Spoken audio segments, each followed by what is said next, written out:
Good evening, everybody. Welcome to the show. This is our inaugural show, and we're going to go ahead and get started. The guest is in the building. For all of you who don't know, her name is Jane Elliott, anti-racism activist, educator, and she's been at this for a very long time. I want to thank everybody for coming in. Hit the like button, hit the subscribe button as you come in, and as soon as she gets back, we're going to go ahead. We're going to get started. Put your questions in the chat, and this is going to be a great show. This is going to be a real great show. Um, I want to thank Mrs. Elliott for coming in. And like I said, this is our first show, first official show. So we're going to touch on several topics, including what happened this past Wednesday at the Capitol, um, the events of 2020, um, Mrs. Elliott's work, and over the last 50 years. And Mrs. Elliott, are you ready?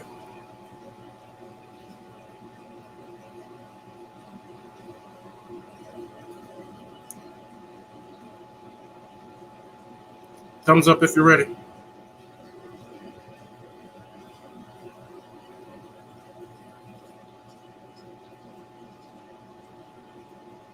Good to go? And the lady of the hour, Miss Jane Elliott.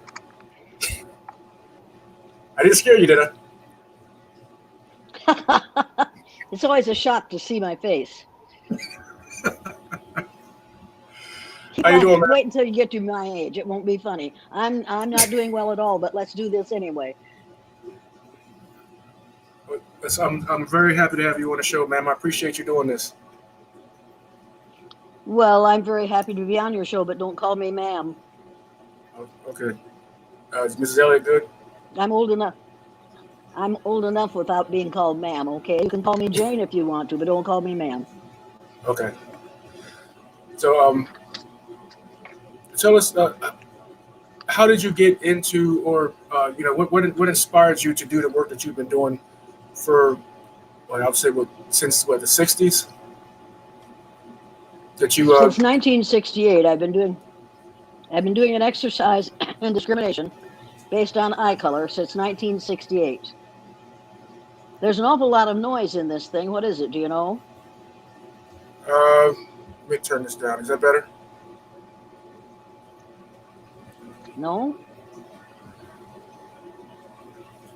Oh shucks, it might be my stove. Sorry about that. I assume it's on my end. It's on your end, I'm sure, because there's no noise here. I turned Yeah, off my TV. I turned off my dishwasher. yeah, I turned off my TV too. It's probably my pellet stove. It's real cold over here in Maryland. Um, which we'll make it work. So you said 1968. Okay. All right. To answer your question, 1968, the brown-eyed, blue-eyed. You started brown-eyed, blue-eyed experiment. What was the inspiration behind that? well, number one, it wasn't an experiment. I don't experiment with people without their knowledge or without their permission. It was a learning experience in order to help my third graders in all white, all Christian, Riceville, Iowa, realize what it's like to empathize with another human being. We don't teach empathy in this country. We need to start teaching empathy. I don't teach sympathy. I teach empathy. I want children to walk in the shoes of another person for a day so that maybe they can be aware of, probably not experience, but be aware of what it's like to be something other than a white child in Northeast Iowa. The reason I did it was because Martin Luther King Jr. had been shot the day before, and he had been one of our heroes of the month in February, and he was dead at the hands of an assassin on April 4th. I couldn't explain that to my students, so I decided that since our lesson plan the next day was to learn the Sioux Indian prayer that says, "Oh, Great Spirit, keep me from ever judging a man till I've walked a mile in his moccasins," I decided that I would arrange for those children to walk a mile, to walk it for a day in the shoes of a child of color in this country. And I decided to use eye color because I was born in 1933, which is the year that Franklin Roosevelt and Adolf Hitler came to power in their respective countries. And I watched my father's reaction to the kinds of things that Adolf Hitler was doing in Germany and then throughout Europe for 12 years, from 1933 until 1945. And I realized that one of the ways they decided who went into the gas chamber was eye color.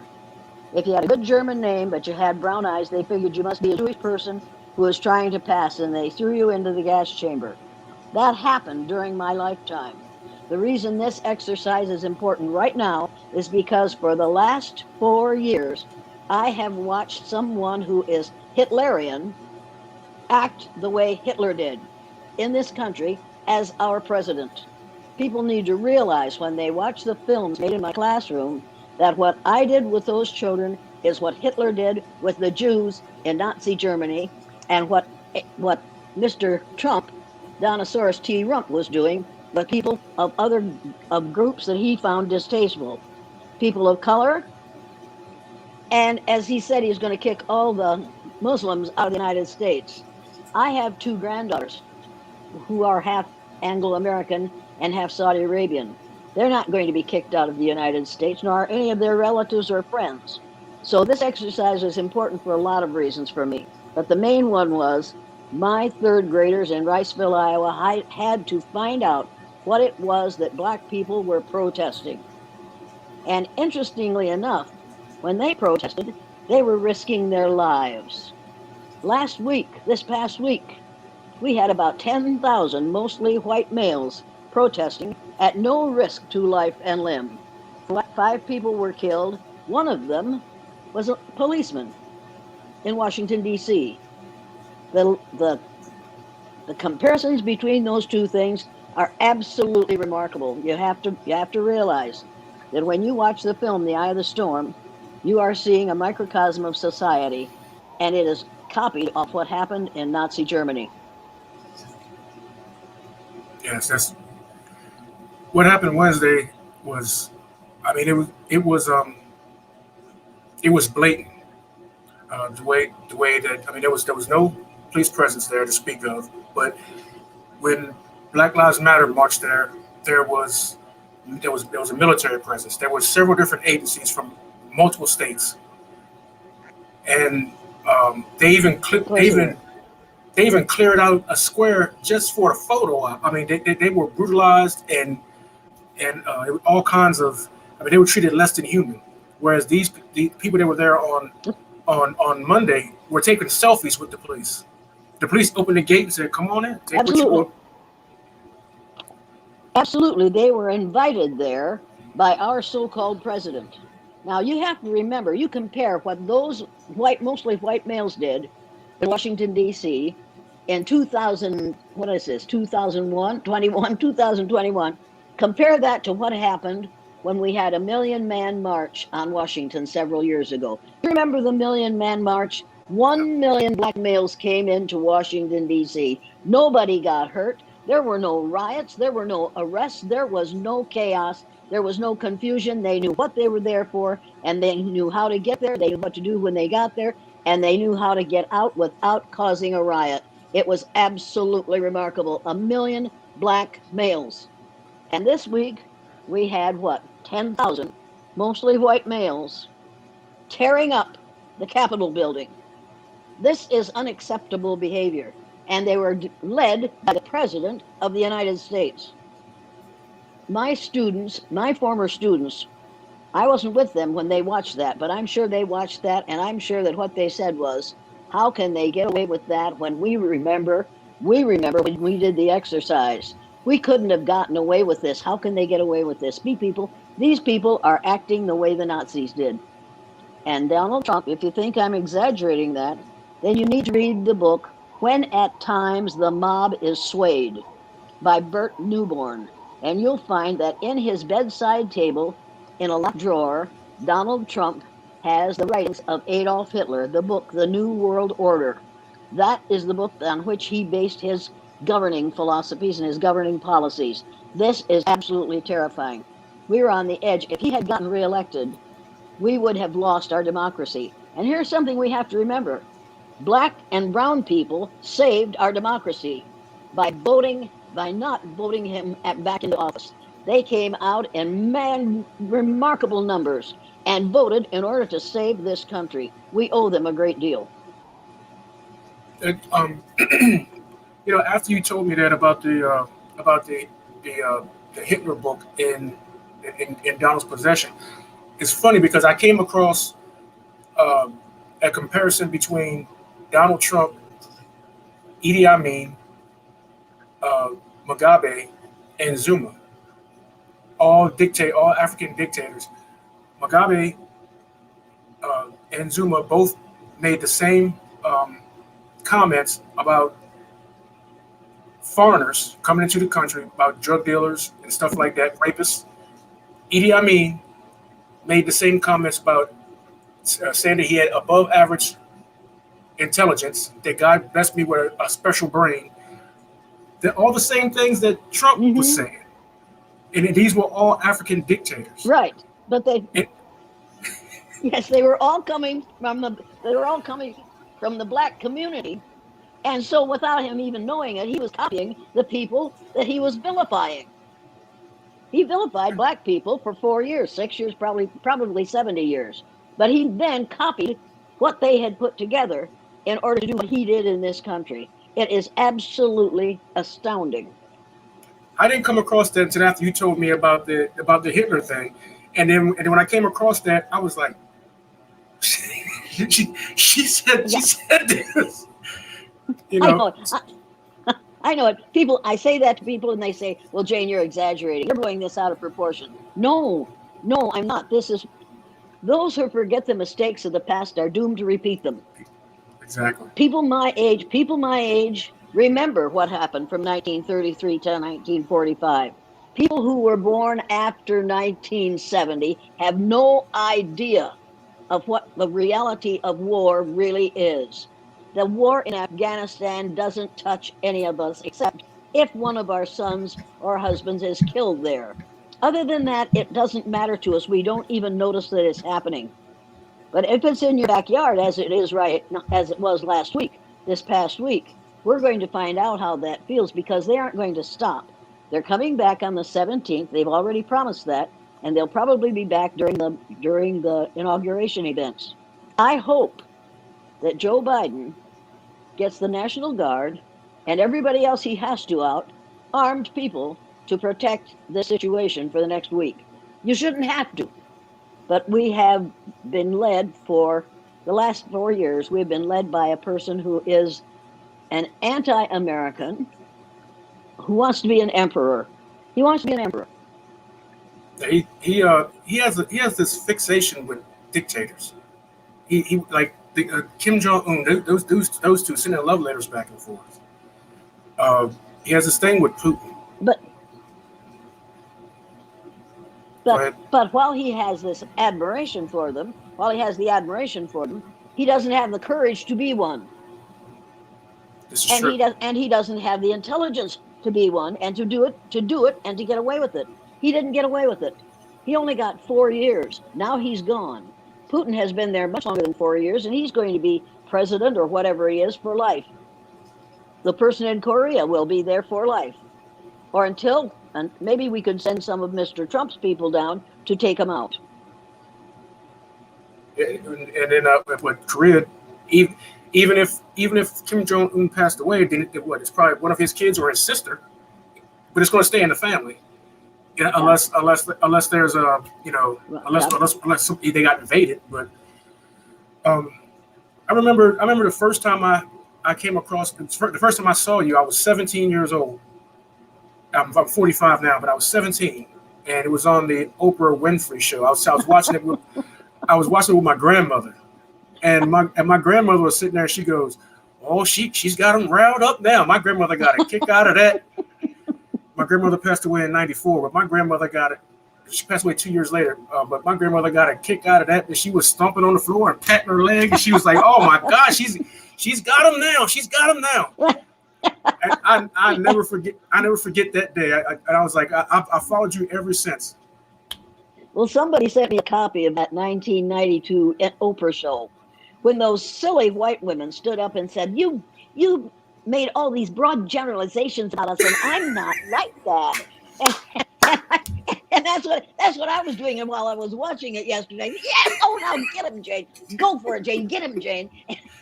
And I kept thinking, wait a minute, Jane, you have to say it was just watching those adult white women revert to childhood in that short period of time was absolutely remarkable. And the blacks didn't get even with them. They didn't tell them off. They just sat and nodded when I expected them to. But they didn't say, sit down, Bluey, and shut up. None of them did that. They were just so civilized and so accepting. And I thought, I hope everybody, every white person watching this realizes that these black folks aren't going to get even. They don't want to get even with you. This would be their opportunity. And they didn't.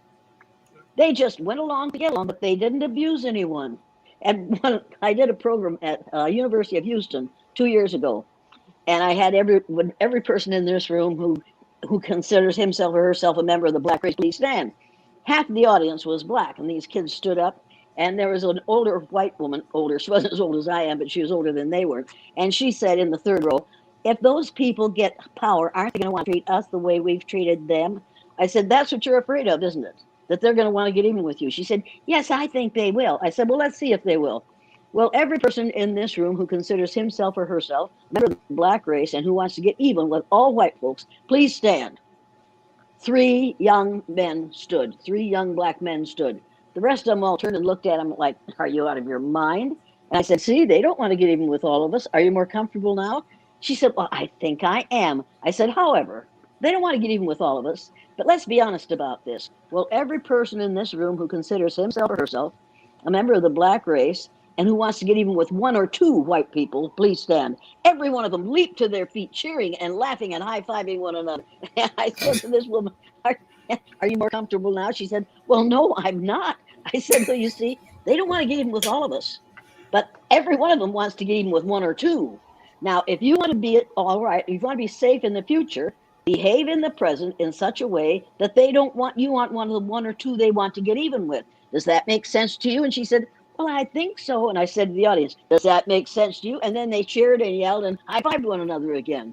And yesterday, when I watched that Oprah show, there those black people sat, those brown-eyed people, most of whom were black, and they just sat there and looked like, are you crazy? and the white people were just, they were, one of those white people was obviously a plant. The one who stood up and said, I have a friend and she's blue-eyed and she copied all my things on my papers. And I thought, sit down and shut up. You are lying in your teeth. Because I've been through that with Oprah. She has hired audience members, and she gives them, things they have to say, and then the camera points to them, and then they say their piece. And I thought, you're one of the hired members, and I'm not going to acknowledge what you just said. And I did. We just went on because she was lying. She was standing there reading a script. I don't have to put up with that. Usually, the rest of those folks, most of the rest of those folks are absolutely sincere. Wow, they were sincerely angry at the way they were being treated for an hour and a half. For an hour and a half, those white women were absolutely furious. And that man who stood up in the back row, who said, I'm a teacher and I treat all my students the same. And I'm sitting at home thinking, I'm going to kill him. He doesn't. I should have said, but at that time, I was a lot younger than I am now. And so I just let him get away with it. But he doesn't treat all his students the same. I'll bet he doesn't treat his female students the way he treats his male students. I'll bet and he says he's a coach. I'll bet he never encourages young women to go out for football. He was standing there lying with the collar. Yeah, with the collar rolled up in his hand because he didn't even have enough guts to leave the collar on. That's how strong he was. He couldn't stand to have that around his neck. My 3rd grade boys couldn't stand it. They said it made him feel like a dog on a leash. He doesn't have to feel that way because he's an adult white male, and whatever he does is all right.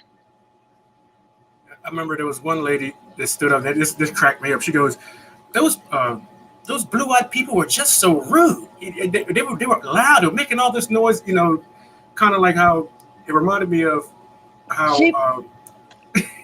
She was the plant. She was the plant. She was a paid audience member. Don't pay any attention to her. She was the paid audience member. The rest of them were like, oh my God. And it was interesting to watch how rapidly the white people got angry and how unreasonable they were in their demands. It made no sense. How dare you let us in here and not give us food? They were having coffee and we didn't get any. It was just they were perfect. They reacted perfectly according to what I've seen white people do when I've done the exercise with them, and I've done it all over the United States with people of all ages. And there was another one that I saw you do that I thought was it was kind of like pulling the wall off, pulling the curtain back. Um, I think they were teenagers, and you gave instructions to a group to the teens, and one girl got one female got upset, and she got up and tried to leave, and you told her, you said, this black folk can't do that. You know, That's right. you can't just the black folk just can't get up and walk out and stop being black. But her as a privileged young white girl, she could just get up and walk out, and Right. you really gave her the business, and she broke down crying or whatever. But the truth behind it, pulling that curtain back, I know I watched it probably 10 times, because of the symbolism in it. That's Um, that was the Bard College group. That was the Bard College group. And when you look at those videos, you can pick out pieces of our society. It's perfectly obvious when you do that this is applicable to every event in this society. Teachers, educators ought to be using the eye of the storm, which was made the third year I did the blue-eyed, brown-eyed exercise. They ought to show that to students, but first they should separate them at the door by eye color. They should put a sticky tag on the ones different colored on the blue eyes and the brown eyes. Then they should separate them. Then they should show them that film with somebody holding a camera or some kind of a camera in front of them while they're watching that. And then get in a magic circle and say after it's over, now, how did you feel when she said this about blue-eyed people? And inevitably, a male will say, it didn't bother me at all. I didn't even pay attention to that. And then you whip out the camera and say, now, this is how you looked while that was going on. Do you see the look on your face? Do you think this looks like you might have been bothered? Because they are. I have seen grown men cry. My father, 59 years old, watched the first film that was made in my classroom, and the second year I did the exercise, the CBC filmed it, and I took that film up to where my folks lived and showed it to my mother and my father. And when it was over, my 59-year-old father, who had 7 children and raised 6, stood up, took his red handkerchief out of the back pocket of his blue bib overalls, blew his nose, wiped his eyes, and said, I wish somebody had taught me that when I was 9 years old. You see, he watched it. He related to it. He saw what was wrong. He saw what effect it had on the kids who were on the bottom, and he learned something very, very, very valuable about racism. After that, you couldn't tell a black joke around my father. Before that, he had said to me, don't bring any pickaninnies into my house as grandchildren. And then he watched that film, and then he never said that to me again, nor to anyone else. And when we took my granddaughter, who was half Saudi Arabian, half Anglo-American, took her, and put him in his arms, he looked up and he said, that's the most beautiful child I've ever seen. And then he looked at my Saudi Arabian son-in-law and my daughter standing there, and he said, that's a good cross. See, my father is a farmer, and he raises hogs and chickens and pigs and horses, and he knows a good cross when he sees one. He said, that's a good cross. He never had a problem after that with people of different so-called races marrying, because he said, that's a good cross. And the reason he didn't have a problem with it is there's only one race. You can't marry outside your race unless you're marrying somebody from outer space. And my father realized that after I had talked to him several times about what my third graders learned. He'd say, by God, that's right. There is only one race, isn't there? I said, yeah, we're all members of the same race, Dad. That's the way it is. All these people in town, that some of whom you don't care for, are your 30th to 50th cousins. Get used to it. And he go, I'll be damned. I'll be. He learned a lot from what my third graders learned. But how awful. He wished somebody had taught him that 20 years when he was 9 years old. I wish somebody had taught him that when he was 9 years old. Yeah, this is a conversation I have with my wife a lot. You know, um, just say the same thing that you've been teaching for many years about, people leaving Africa, getting further away from the equator, and what have you, and the fact that that at one point in time, until one group of people decided that they needed a reason to be superior over another group of people, that nobody cared anything about what color what somebody was or whatever until I guess you could. I guess until one group decided they wanted to be over top of another. But at one point it didn't matter. Like there was Well, it was that happened. Go That ahead. happened as a result of the Spanish Inquisition. During the Spanish Inquisition, Torquemada and company were going to turn everybody Catholic, and they were going to kill those who weren't Catholic and who weren't Christians. They killed a bunch of people before they realized that they had killed a bunch of Christians, and then they knew that you couldn't tell what a person's religion was by looking at them. So they decided they had to find a way to identify those who didn't deserve to die, and they set upon skin color. And that's when this whole thing got started. It's only been between 500 and 600 years, and it's time to put a stop to it. This started out as a lie, and we have perpetuated it till this day. Now, those people who are going to, for instance, it's at that time that they chose black and white. Well, in the dictionary, white is the color of goodness and purity. Black is the color of evil and savagery. When you call people white and black, you create a chasm between us that you cannot surmount. You cannot get past it.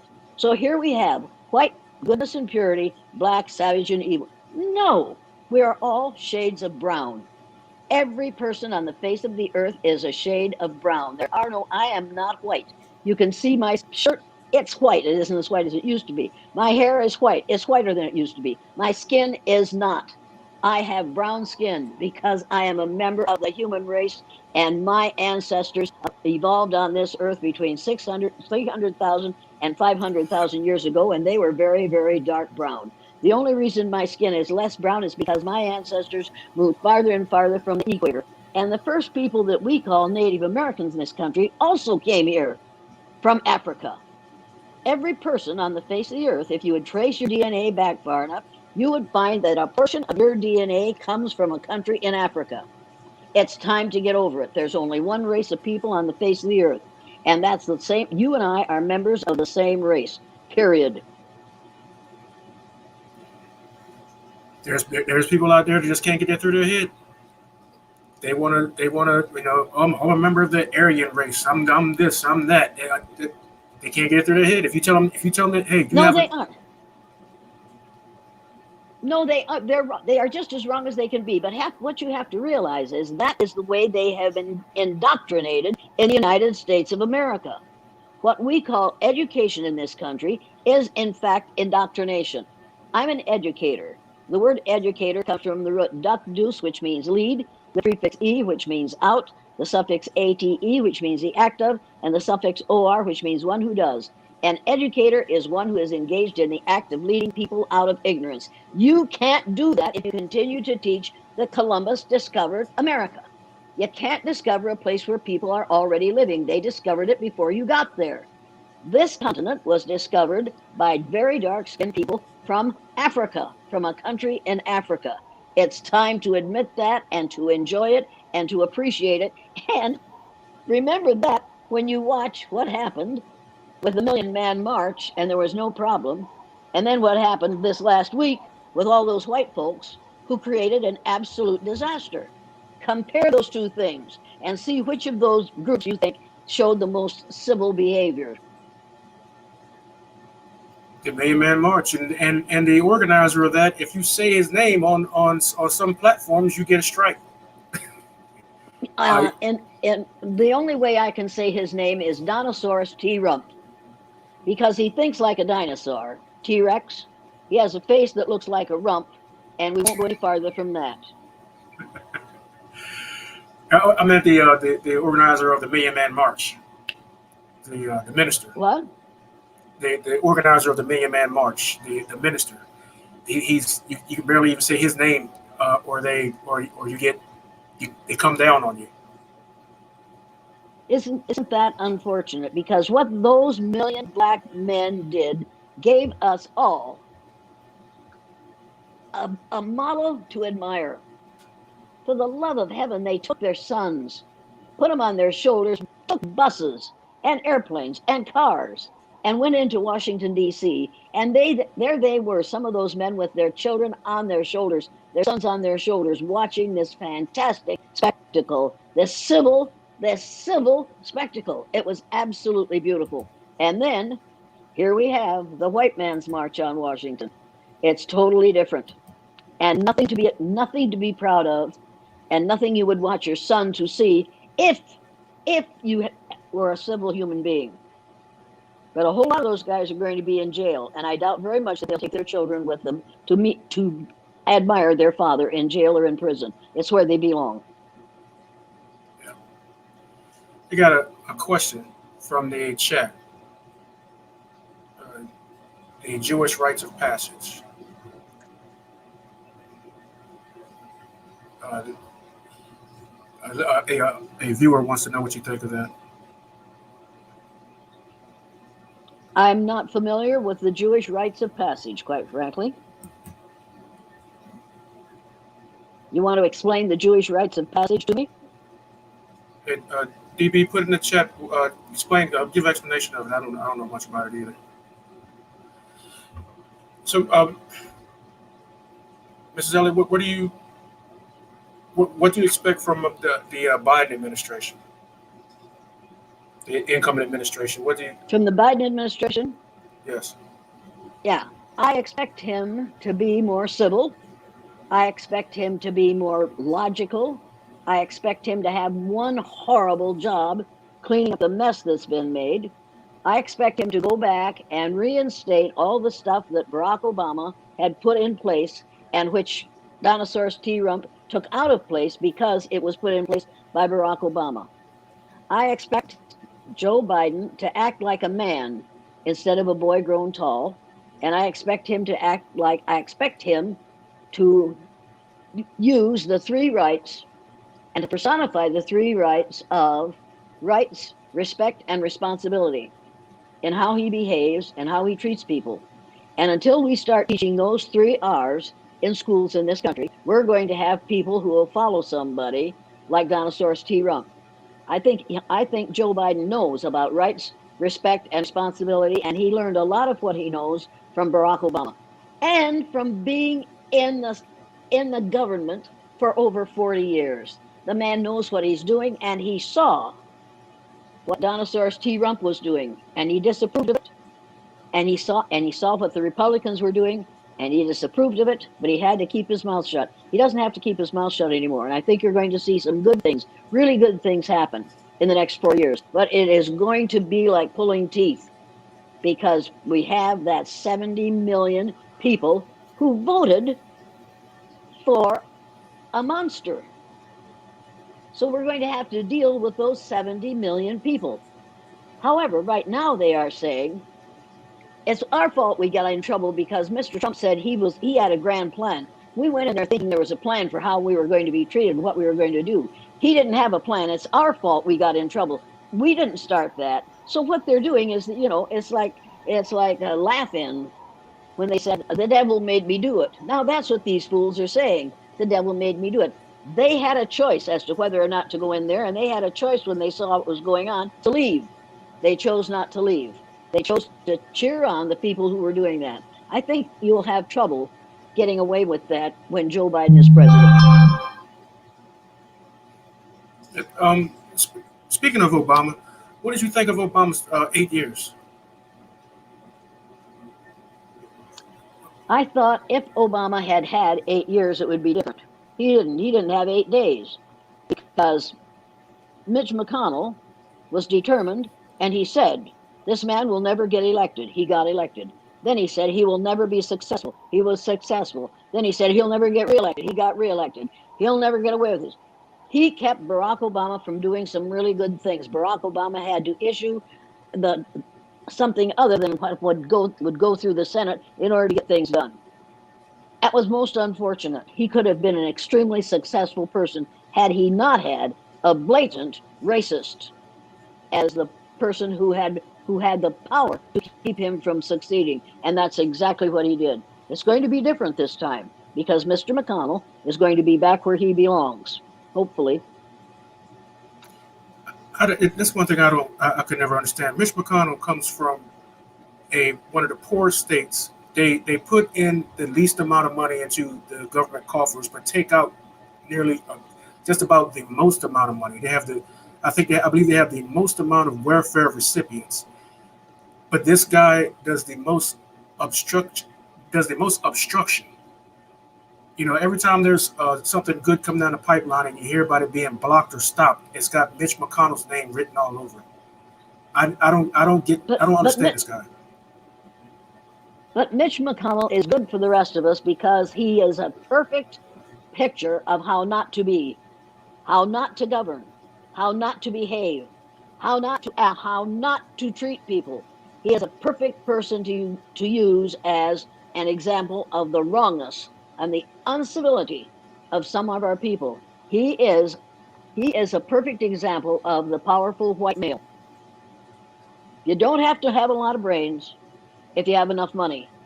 And if you have enough money, you can have a lot more money if you put somebody like Dinosaurus T. Rump in power. If you haven't read the book The System by Robert Reich, and you don't know who Jamie Dimon is, you'd better get the book The System and read it. It will blow you away, and then you'll realize what Mr. Biden is up against, what President Biden is going to be up against. He's going to be up against the business roundtable. And the men on the business roundtable, who were millionaires when Trump came in, became billionaires while he was there. The billionaires became trillionaires because of what Mr. Trump did. Mitch McConnell wanted those things to happen, and he got paid well for helping them to happen. Make no mistake about this. Mr. Trump didn't do this all by himself.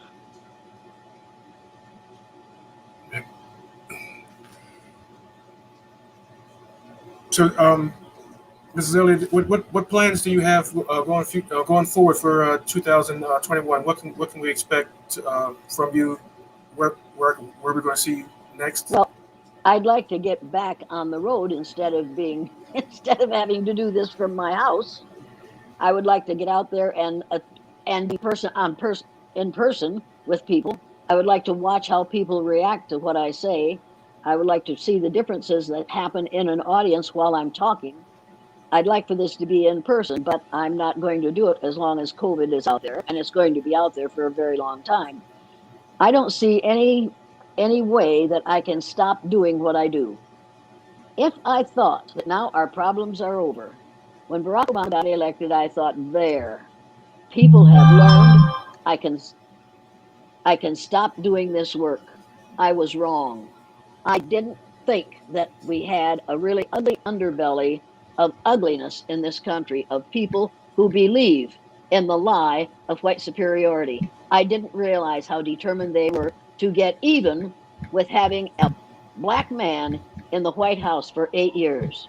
Those 8 years just reinforced how angry they were at black people. You have to know that skin color is the problem. Skin color is natural. Ignorance is the problem. It's natural too, but you can cure ignorance with education. You can self-educate yourself. You can read your way out of this nonsense. You can't read your way out of your skin color, and you shouldn't have to, but you can read your way out of ignorance. People are so unused to knowledge that they prefer ignorance to knowledge. They would rather go on thinking that they are superior because somebody like Dinosaurus T. Rump says they are. They would rather believe that than face the truth. Many of those people in that crowd yet this week were Christians. Well, the Bible says, ye shall know the truth, and the truth shall set ye free. If we would tell the truth in schools, we could do away with racism in this country in 2 generations.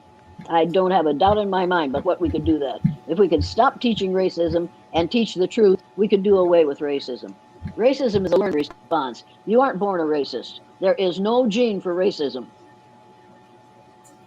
It's definitely a learned behavior. Um, it's something That's that right. And anything you learn, you can unlearn. I'll bet you if there are people listening to this, what if you ever use this, there will be thousands of people who changed their religion after they grew up. And they would swear that they couldn't do that, but they do. That too is a learned behavior. Racism is a learned behavior. Anything you learn, you can unlearn. It's time to unlearn racism, and it's time to stop teaching it in the schools. Yeah.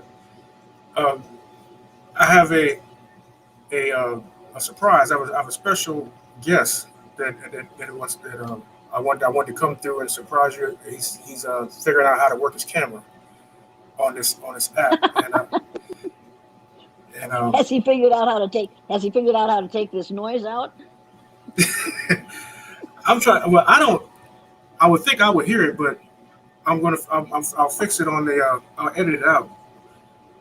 But I'm waiting to see if he figures out the camera, and then and once he comes on, then we're going to close out. And I really appreciate you coming on. Do you have a book list for those for the people watching? Absolutely. Go to my website, download the printed learning materials. The first is a set of typical statements that white folks make. The second set is a set of clarifications to those statements, how those statements are heard by those who are on the receiving end of them. The third is a set of commitments to combat racism, 18 things you can do in your own environment to deal with your own racism. And the fourth is a bibliography. Read every book on the bibliography. Now, there are a couple of books that aren't out on there yet, and this is one of them. This is one of the most important books you're going to read this year, or any year. On Tyranny by Timothy Snyder. Get this book and read it. It will blow you away. 20 lessons from the 20th century. It's absolutely fantastic. And then get this magazine, write to National Geographic and get this magazine and have it in your home. It's a short course in what racism is and how it works and how we all got to be, how those brown people became lighter skinned and how we got to call ourselves white when we aren't. And get the book, The Myth of Race by Robert Wald Sussman. I'm not sure it's on that list. The Myth of Race by Robert Wald Sussman. And in order to decrease the level of racism in students, get the Peters projection map. Are you familiar with this map? See this map? Yes. This is the Peters projection map. Now, you have seen the Mercator map. Here's the Mercator map. Look at this map. See Greenland hanging down here like a great big ripe plum? Where is it? Where'd Greenland go? I've lost Greenland. Okay. What's going on here? What is this? Oh, I'm sorry, this is the Mercator map. This is the Peters projection map. Let me show the Mercator map. The Mercator map here it is. Sorry about that. This is the Mercator map. See Greenland hanging down here in the middle of this map like a great big ripe plum? See there? Yes. Greenland isn't that big. On the Mercator map, at the bottom of most of the Mercator maps, there's a legend. There isn't on this one. And it says, South America is actually 9 times larger than Greenland. In fact, South America is 9 times larger than Greenland. But not on this map, because Mercator was commissioned by the Pope to make a map that showed the spread of Christianity. So all the countries in the northern part of the world are bigger than the countries in the southern part of the world. You need to take a look at this map and then take a look at the Peters projection map, which was done in the early 60s, I believe. And look at the size of Greenland here, and look at the size of Africa and South America. This map is true and fair to all the people of the world. Everybody should get their teachers to put this map on the wall in the classroom in every classroom in the United States. Kids have a right to see a fair picture of the countries of the world, of the landmasses of the world. Yeah, I've seen that. I've seen that before. That first when I saw that kind of blew me away. I mean, I knew Africa was bigger than the other continents, than what it depicted in the maps in the school. But but Greenland being much smaller than South America, that threw me for a loop. But he's here now. I want to introduce to some, present to some, introduce to others. This is my cousin, Kenneth Morris Jr., three times great grandson of Frederick Douglass, 2 times great grandson of Booker T. Washington, founder Yeah. founder of Frederick Douglass Family Oh, Initiatives. good for you and good for me. Hi, Ms. Elliott. It's great to see you. I've been enjoying listening to your interview and followed your work for many, many years. And I don't know if you recall, and I was trying to remember where it was, but you and I had met at an event probably in 2018, which was Frederick Douglass's bicentennial year. Right, We just had a chance to say hello right, to each other very briefly. And it right. was my honor to have a chance to meet you in person. And I look forward to being able to see you again once we can get back out there on the road and get in front of some people and talk about this very important work that we need to do. Maybe we could go together as two people of the same race. I would love Yeah, to people have to look at the two of us and say, "Oh, you're a biracial pair." No, we aren't. We're the members of the same race. Get over it, fool. And I've got somebody sent me a map on which it says, "Get over it," a mask. Get over it. So I'm going to wear that. If I ever go back on the road, I'm going to wear that when I have to give a speech. And they're going to say, "Get over what?" And I'm going to say, "Get over the ignorance of racism, fool." And then they'll leave the room and I won't be sorry. But I'm going to that's get right. it I anyway. think that's right, and I'll have to get one of those masks as well. I think we would make a great team out there. You know, we spend a lot of time at Frederick Douglass Family Initiatives talking about the legacies of Frederick Douglass and Booker T. Washington. You know, both of whom were born into slavery, and through education. And you being an educator, you understand the importance of education and that the power that holds and that it wields. And both of my ancestors understood from a very young age that education was going to be their pathway to freedom. And that's a message that is still as relevant today as it was all of those years ago. But it was denied them all of those years. It was dangerous for them to try to learn to read. It was a life-threatening situation if they tried to learn to read. They were putting themselves in danger when they did it. Yeah. And people today resent having to go to school. They don't know how lucky they are that they are allowed to learn, and they should be allowed to learn the truth. You're exactly right. And when we talk to young people about the importance of education and understanding that they have an obligation to get educated because their ancestors fought and died. You know, I always tell a story about Frederick Douglass, you know, later in life when he was this great white-haired statesman who was the first African-American nominated for vice president of the United States, first African-American U.S. Marshal, first African-American recorder of deeds in the District of Columbia, first African-American to have a statue dedicated in his honor. And the list goes on and on and on. And people would ask him, you know, where did you go to school, Frederick? Where did you get your education? And having never spent one day of his life in a classroom, because as you just said, it was illegal to teach an enslaved person to read and write, he would respond on occasion by saying, "My degree is written on my back." And when young people hear that, and they hear a story about Frederick Douglass's enslaver saying to him, "You cannot teach a slave how to read and write, because if you do, it will unfit him to be a slave." At the age of 9 years old, Frederick heard that message and he understood that knowledge is power, which we hear still to this day. And young people get it when you tell the stories and they understand this history and where we've come from. Then, you know, you see them understanding the importance of wanting to go out and get an education. And it's extremely important that they hear that history. It is extremely important that these kids hear the history of what happened from 1933 to 1945 as a result of what Hitler did. If they knew that now, if we would teach that now, when the same thing starts to happen 50 years from now, and it will, there'll be another Donosaurus T. Rump come along. When it does, these kids will see it and they'll say to themselves and to the world, "No, we've seen this before. We saw this back in 2016. We're not going to go through this again." And they'll put a stop to it. If there had been enough old people in this country in the last 4 years, that man would never have been elected, and he would never have been as successful as he was. We old people are revolting. We are revolting. We revolt. We're also revolting. I realize that.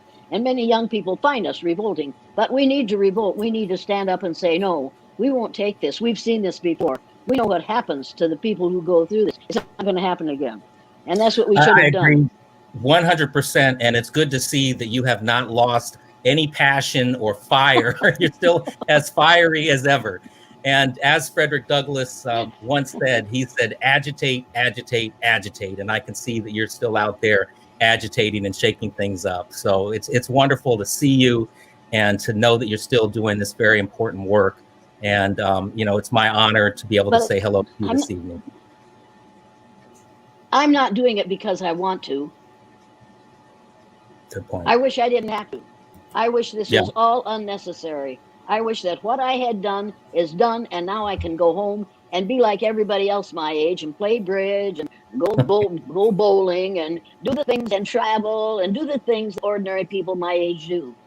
But this is something that we have to tell young people because nobody else is saying it. Everybody else is saying it's okay. We're doing unconscious bias and conscious bias and macro and microaggressions when we ought to be saying my father would say, the difference between right and wrong. Now do the right thing, goddammit. Now there's nothing unconscious bias about that. Here's the way it is. And he would also say, get an education. What you put in your head, they can't take away from you. And He was absolutely right. Absolutely right. And he would also say, all education is expensive. The cheapest education you get is what you pay for with money. Now, a whole lot of people in those 10,000 people this week got some education that they didn't want. And they're going to get some more when they get picked up by the police. Yeah. It's going to be expensive education. That's absolutely right. And your father obviously had some great advice that you still carry with us. So thank you for imparting that advice on us. And I had no choice but to carry it. And congratulations on your new show here. And thank you for inviting me to say a few words, to say hello tonight. Hey, cousin, no problem. Hey, before you go, cuz put your information out there, the organization and the donation information and everything. Yeah, the name of the organization is Frederick Douglass Family Initiatives. We're an anti-racist and abolitionist organization that's based in Rochester, New York. You can go to our website, which is fdfi.org. That's the acronym for Frederick Douglass Family Initiatives, fdfi.org. And there's all kinds of information on that website about the projects, the work that we're doing with young people. Frederick Douglass had a great quote. He said, it's easier to build strong children than to repair broken men. And so we spend our time at FDFI working to build strong children. So please visit our website, and there's a donation button there if you have the wherewithal to be able to contribute to the work that we're doing, or if you're just interested in volunteering or you just want to learn more, give us your information and we'll get back to you. Thanks, guys. Thank you. Mrs. Elliott, you want to plug your website? I got it on the screen. Okay, Elliott. Yeah, that's fine. We'll use that one because I don't need the hate mail on my other one.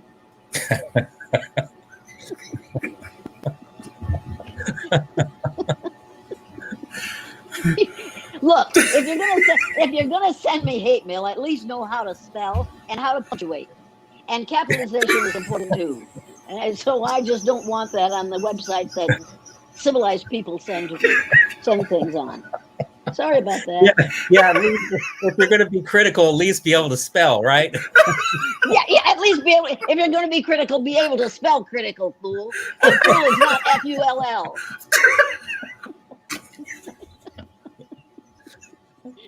You probably lost all your listeners now. Sorry about that too. All right.